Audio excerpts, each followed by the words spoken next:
The Western Front was a wound stretching from the coast of Belgium to the Swiss border. Dug deep into the earth like a scar, the trenches were not simply defensive positions, they were a way of life. For millions of soldiers, the war was not fought in sweeping movements or grand charges but in ditches, where mud clung to every step, and the air never stopped smelling of rot, sweat, and fear. When World War I broke out in 1914, most expected a fast conflict, one settled by cavalry charges and swift battles. Instead, after initial movements, both sides dug in. From this moment on, for years, they barely moved. The trench became home, prison, and grave. A typical British trench, zigzagging in shape to minimize blast effects, was about 6 feet deep, reinforced with wooden planks known as duckboards. Sandbags lined the tops, but this order was only a temporary illusion. As the rains came, water collected in every depression. The mud swallowed boots, then ankles, and sometimes entire legs. In certain places, men stood for days in water up to their knees, the birthplace of a condition known as trench foot, where skin turned gray, then black, then peeled off in strips. If untreated, it led to gangrene and amputation. The mud itself was a killer. Men could drown in it. Heavy shelling churned soil into quicksand, mixed with blood and the remains of the previous battles. In winter, frost hardened the ground, but it brought no relief, only numb fingers, chattering teeth, and the creeping hopelessness that set in when your breath turned to steam and froze on your collar. Then there were the rats. They bred in the thousands, grown fat and fearless on the flesh of fallen soldiers. They gnawed at boots, food, and even the faces of the dead.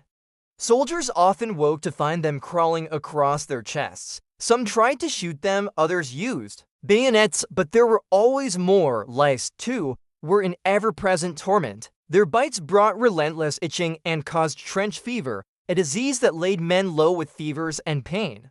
No amount of cleaning or delousing could prevent their return. Sleep came in fits, if at all. The constant pounding of artillery kept the nerves on edge. Even in moments of silence, a soldier's rest was light, one ear always tuned for the whistle of a shell or the clink of a German shovel digging closer.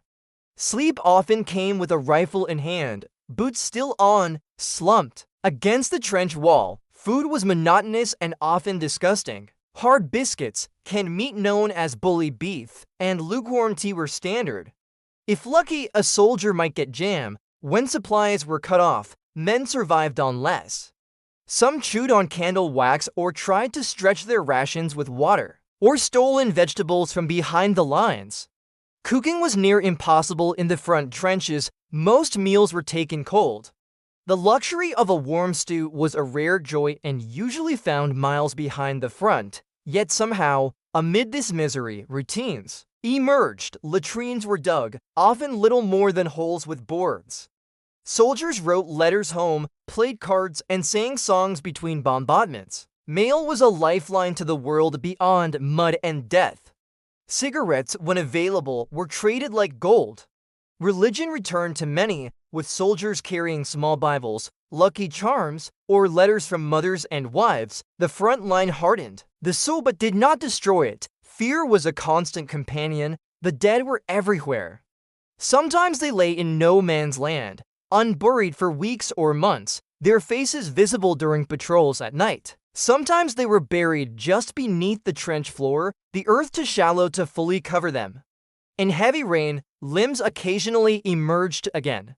The smell of decomposition never left. The artillery barrage was the most terrifying part of trench life. For hours, sometimes days, the ground shook with continuous shellfire. It shattered nerves, collapsed trenches, and sent splinters of metal into bodies with devastating force. Men emerged from barrages with blank stares, unable to speak or move properly, a condition then called shell shock, now understood as PTSD. Some wandered aimlessly, others curled into balls and cried, unseeing and unreachable, and then there were the orders to go over the top. At a signal, usually a whistle, soldiers clambered out of their trench and rushed across no man's land. It was a killing field. Machine guns swept across their lines.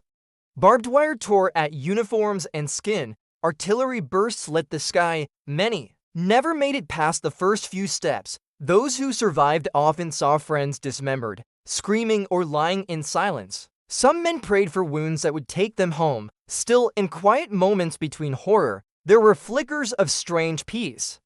Sunrises over the battlefield cast golden light on the ruin.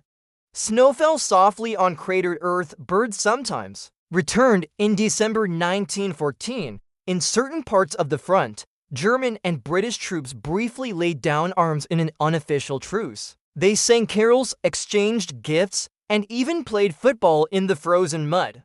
It did not last, but it showed what the war had stolen: humanity. Trench life was a paradox. It dulled the senses but sharpened brotherhood. It brought suffering, but also courage, sacrifice, and moments of grim humor.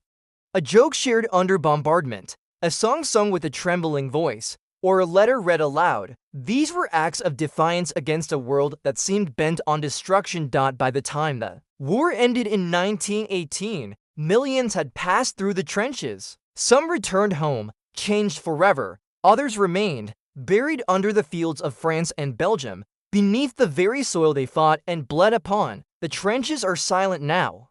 Grass has returned, wildflowers bloom where mud once drowned men. But below the surface, the stories linger of mud, rats, and survival.